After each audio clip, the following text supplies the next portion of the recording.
Today, we're going to go over stats in Godforge because you're probably like me in Wave 1 and you're looking at all of the different heroes like Zeus, Gilga, Bren, Pangu, Quetzalcoatl, Odin. We can keep going, we can list them all, right? But you're probably looking at all of these different heroes in-game and you're probably wondering yourself, what the hell do I need to prioritize? Like, how do I know what stats are required for this hero to really get the maximum out of them? So what I'm going to do in today's video is go through that. I'm going to go through the basics of stats. So hopefully if you're a complete beginner or you're a noob, or even if you're just new to this game in itself and you've played games in the past and you just want to add a refresher, a new lesson on how you need to approach things, don't worry, I've got you covered because that's what we're going to be doing today. So smash like, comment, and subscribe. And just to give you guys a nice little spoiler too, tomorrow, I believe, is going to be my speed tuning video. Really important, advanced mechanic about one of the stats that we are going to be talking about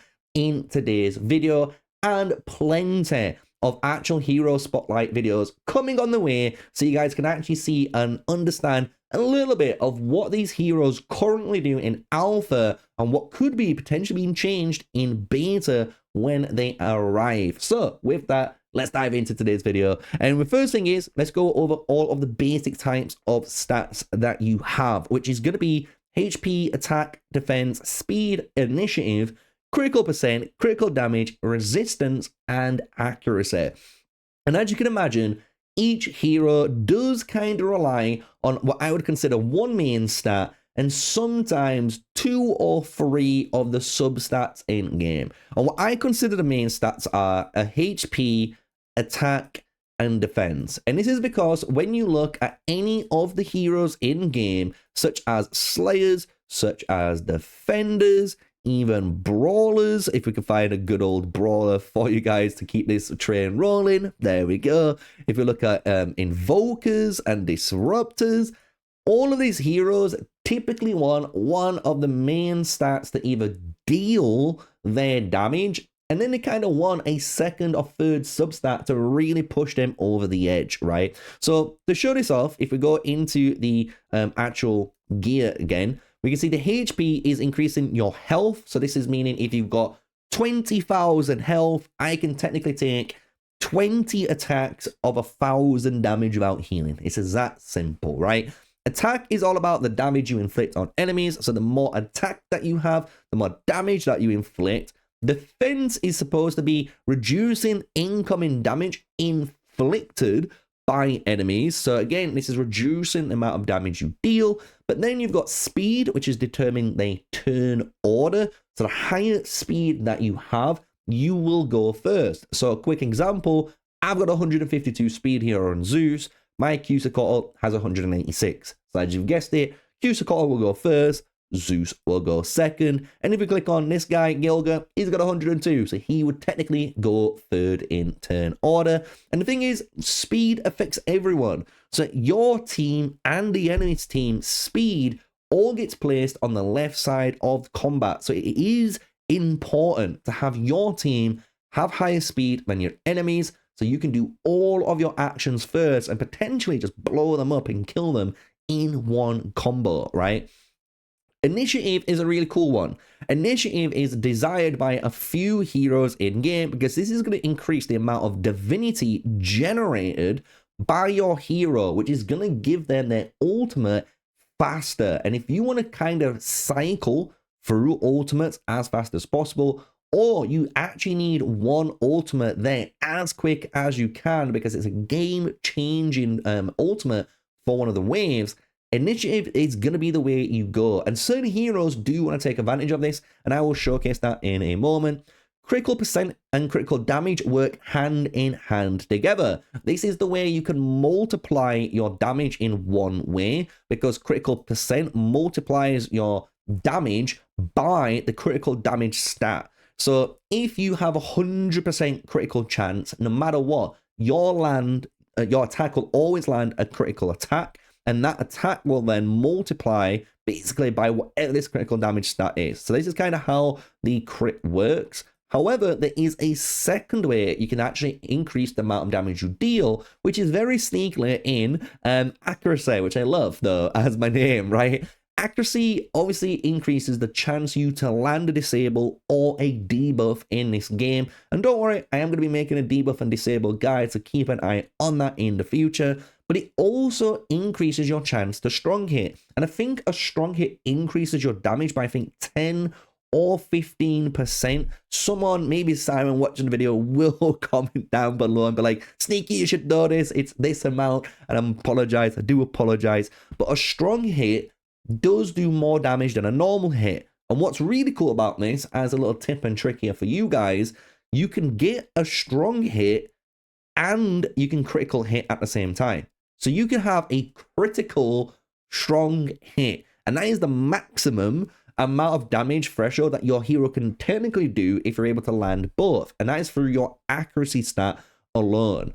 Resistance is the opposite, if you've not guessed it. So resistance is actually reducing the amount of chance your disables or debuffs get to land on you. So if your enemies are trying to stun you or freeze you, guess what? You can stop that from happening. But also, it reduces the critical damage inflicted upon this hero. So if you are against, again, a wave with super high DPS that are critting you all the time and one-shotting you, you might need to build up your resistance, because the more resistance you have, you're going to reduce the actual damage down, which is very, very important. So now we've gone through all of the basic stats in Godforge. So now, technically, it's about time to go through what you should know in terms of how can you tell what classes in Godforge need these specific stats. Because the thing is, obviously, in Godforge, if you click on any of the info tabs on any of the heroes, you're going to get the information of seeing their class. You're going to be seeing what their kind of affinity is, where they're aligned, which is their order or chaos, and then their faction. And the thing is, the class, honestly, as a beginner, is your best friend. If you're a complete new player and you're a noob like I was, and you're trying to figure out how the hell does you become a pro like SneakyBoy here, well, it's because you just need to dumb it down to your level and work your way up. That's what I did. So the first thing is defenders. As you kind of guessed it in their name, any defender like Heimdall, like Brynhild here, even Horus, if you go down here into, where is he, Tristan, another defender. When you look at any of these defenders, typically like 95% of the time, you're always building defense, because defense is the main stat A that allows you as a defender to reduce the amount of damage that you take being a front line, which is great because you want to try and taunt or try to make people attack you so you do take less damage. But also when you look at any of their skills, like this Valiant Thrust or the shield that you get to place on from Tristan, or if we go back up into the other heroes, again, like Brynhild's A1, she can also deal 175% defense with it. So it's not just their way of actually reducing damage, but for defenders, the defense stat is super important, because the more defense that they have, they're reducing damage and they're dealing damage too. So that's the first thing, right? And this is all because of the class system. And we're going to do this again, if you've not guessed it, with Slayers. Slayers are the simplest of simples, guys. You can go to any Slayer in the game, even Maria, Shock, Icarus we can go to, right? Any of these heroes, no matter what, typically care about one stat and one stat alone. And if you go into their abilities and hit onto their details, you'll see in big green letters, attack. All these guys care about, honestly, is dealing damage. And that is their role, to be almost, in some cases like Zeus, a complete glass cannon to try to one-shot someone. And if you can one-shot them, as some people say like I do, the best offense is a better, the best defense is a better offense, right? It's just true, right? Like, if I've got the best offense and you're dead, well, you can't do anything to me anymore, right? So that is what Slayers are all about. And you can kind of go to any Slayer in the game right now, and you'll be able to see this roll through on any of them, right? Now, brawlers are a little bit funky because brawlers are heroes kind of like Gilgamesh. You've got Pangu as a kind of specific one who's in his own little world, which we'll explain in a second. But even like Anubis, a really good example. Anubis and Gilgamesh, two all-star brawlers in the game. What you'll start to realize is these guys scale their damage off HP, right? So if you go into their details, you actually want to scale as much HP with a little bit of attack. Don't get me wrong. If you can get attack on your, gear as well, that's fantastic. That means you're doing as much damage as you're able to do. But you'll notice HP is going to be the main thing that these guys want, right? And the cool thing then, and to kind of make the brawlers and to bring the slayers kind of together in one thing, you'll start to realize, one, if you want to do real damage, that's even with Anubis here, or with Gilgamesh, or Zeus, or let's keep looking, Achilles, potentially. Not Achilles, actually I lied, not Achilles, we ignore him. But Dracula, really good example of it as well, and Musashi. All of those heroes, what they want to do is obviously scale off their main stat, but then the second main stat, if you've guessed it, is going to be crit.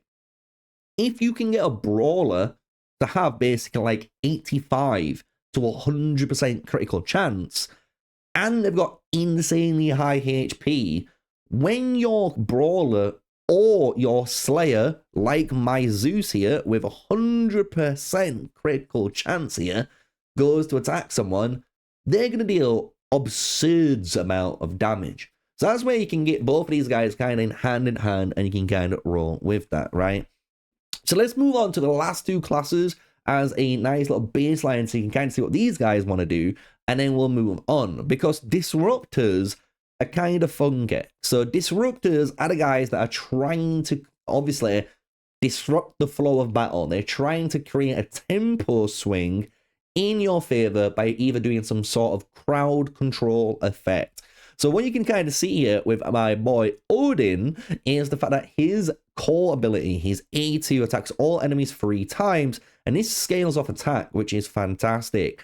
But he wants to also confuse enemies for one turn. And if we look at someone like Mordred or Percival, for example, these heroes are the same, that they want to place stuns on enemies and they want to crowd control down enemies, right? That's kind of what they're all wanting to do. Always crowd control.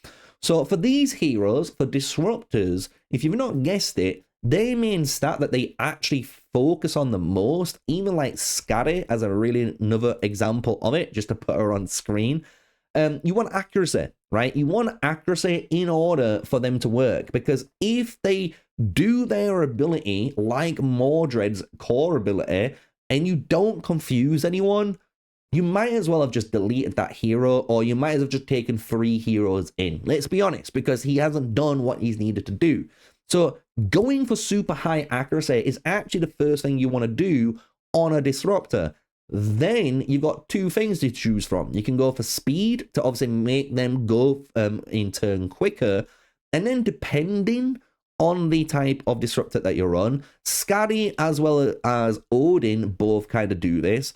But if you look at them, they kind of scale off attack, right? They kind of scale off attack. So if you do want them to deal some damage as well, you can go down that attack stat. So for disruptors, you always want to go down accuracy, and you want to get that attack stat in, and you're good as golden. Which leaves us with the kind of glue, the ones that put it all together, which is your invokers. And invokers are your supports that provide healing, or they enable your team to do a little bit more through utility-based effects. And Aphrodite is the one kind of hero that has her own little way of being built, and that's why I wanted to talk about her first. Because the way you kind of want to look at invokers is Aphrodite is a good example of it, where she can provide buffs to players, and yes, when you look at her skills, she scales off attack, which is cool and all. But when you look at Aphrodite on paper, you only care about 2 things with this hero, and that is the harsh reality. You really care about the combination here of placing a speed up 2 and an initiative 2 on your main DPS, because when you do, you're able to get these guys to join you in attacks. So their basic abilities now deal damage. So in theory, if you put Aphrodite with Zeus, Zeus can triple hit, maybe kill someone, and then take an extra turn, which is kind of bonkers when you combo that together. The only other thing she cares about is, if you've not guessed it, her ultimate. And the thing about this ultimate is the turn meter increase. And what we want to do is try to get this off as fast as we can, because the more we can do this, we're extending all of our speed up 2s and initiative up 2s on allies by 1 turn more often. But again, we are increasing the turn meter and divinity of all of my team.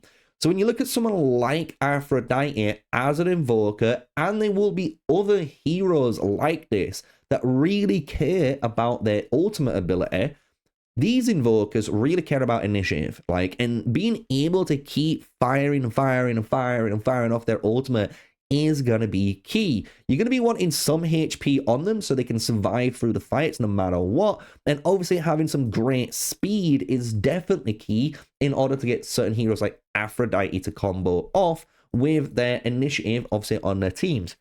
But apart from that, if you look at a lot of other ones like Isolde, and if we look at her kit, the amount of healing these invokers do is typically based off their max HP. So you can see that Isolde is doing max HP.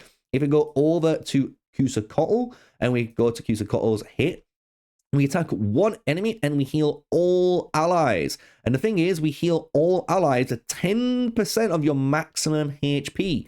So the more HP you have on Quetzalcoatl, the more you're going to be healing with him. If you want his other skill to do more, the attack, the damage, you can actually scale resistance on this hero so he does more damage. But if you want to heal, it's always going to be max HP, just like Isolde. And if you look at Isis, this is the same thing. She's going to heal on her passive the allies' maximum HP, but also, just like a defender almost, her shield on allies is going to be 20% of her HP. So you'll notice with our invokers, HP is a very important stat to them. And depending on the type of invoker that you're rolling, you're going to be wanting either speed and accuracy or maybe speed and initiative. And this is going to allow them to do their jobs on paper. So what we're going to do now, since we've gone through all of the stats, I've kind of showcased a nice beginner guide, the basics, so you can hopefully know now by clicking on any hero what they're going to want. We can go through some niche scenarios, some kind of specific scenarios that are a little bit different than the norm, right? And Achilles is one of them. Achilles is a fantastic hero in the actual alpha wave, and especially I'm assuming he's going to be great in beta 2 when we get hands on him again. And this is because this hero is one of the best bleed stackers in the game, right? He's able to apply 3 stacks of bleed at a 50% chance, which doesn't sound like much, but when you look at his skills, which has a retaliate on, and also gives him an attack up and sharpen up too, so he can deal more damage, and then his ultimate, which does remove the bleed stacks, which isn't something we want to do, to be honest, you'll start to realize the only thing we care about on this hero is that bleed. And if we can get 10 stacks of bleed on bosses, we're going to be doing some insane damage. So when it comes to heroes like our Achilles that really cares about stacking bleed, especially bleed, and doesn't really do that much damage from these 3 skills, you're going to be able to go into his gear, and you'll notice the way I have built him is decent HP so he can survive, right? I need that HP to survive, but super high accuracy. Super high accuracy. Because if I can get super high accuracy, I'm going to be able to do more bleeds more often. And if I can get those bleeds on more often, I can obviously kill things quicker and sooner. And this is going to be, again, similar to other heroes in game. So if you look at Pangu, phenomenal hero in game. But again, a very interesting one because he is a brawler in game. But when we look at a lot of his stuff, he does a 12% HP and 90% attack. But if this hero has more initiative than speed, you increase my resistance and accuracy by 1%. Otherwise, you increase the defense and attack by 1%. So basically, if my speed is higher than initiative, I'm going to get more defense and attack. And if my initiative is more than speed, I'll get more resistance and accuracy, right? So it's kind of nice how that works, that I'm able to get these stats on here, and you'll notice I am scaling 12% HP and attack. When we go on to his A2 though, his A2 places an accuracy up 2 on his hero for 2 turns, attacks all enemies, 13% HP, and then if this hero has more initiative than speed, place defense down 2 on each target for 2 turns, increase his hero speed by 50, and otherwise place initiative speed down on each target for 2 turns and decrease this hero's speed by 50. So you can kind of see where we're going with this. Pangu, even though he is a brawler and he's fantastic as a brawler, what you want to be doing is obviously building HP to deal damage, but you want to be focusing on your initiative and speed. And depending on the way you want to play your Pangu is going to be determined by these abilities, right? So it's really important now to understand, reading abilities does explain what the abilities want you to scale off, but also to realize that not every hero in the game follows the basic formula that I've kind of suggested that 80 to maybe 85% of the heroes so far in the alpha experience does, which is defenders go for defense, slayers go for attack, obviously brawlers go for HP, disruptors go for accuracy, speed, and HP, while invokers go for HP, speed, and maybe initiative depending on what they want. So you can see now, hopefully by the end of this video, guys, you should know what the different stats do. You should know exactly kind of the different classes want different stats. And you can kind of see these different niche scenarios like Pangu, like Achilles, like Aphrodite, these 3 different heroes that might want a little bit of a different build compared to normal. But guess what? That's the fun part of the game. I'm going to be honest. That is the fun part of the game. And that's why we all play this game. So we can find out the builds and make some interesting team combinations to destroy the Golden Guardians, to destroy Fafnir on 150 and put that DPS leaderboard up there. So if you enjoyed this video, if it's helped you out and you've learned something, smash like, comment, and subscribe. I want to say thank you to all the support we've had on the channel so far. And if you guys like to, you can support the channel a little bit further with the link in the description down below. You can buy some Fateless merch like I'm representing right now. You use MrSneakyy10 on the checkout and save 10% off. So until the next video, stay safe, stay sneaky, peace out.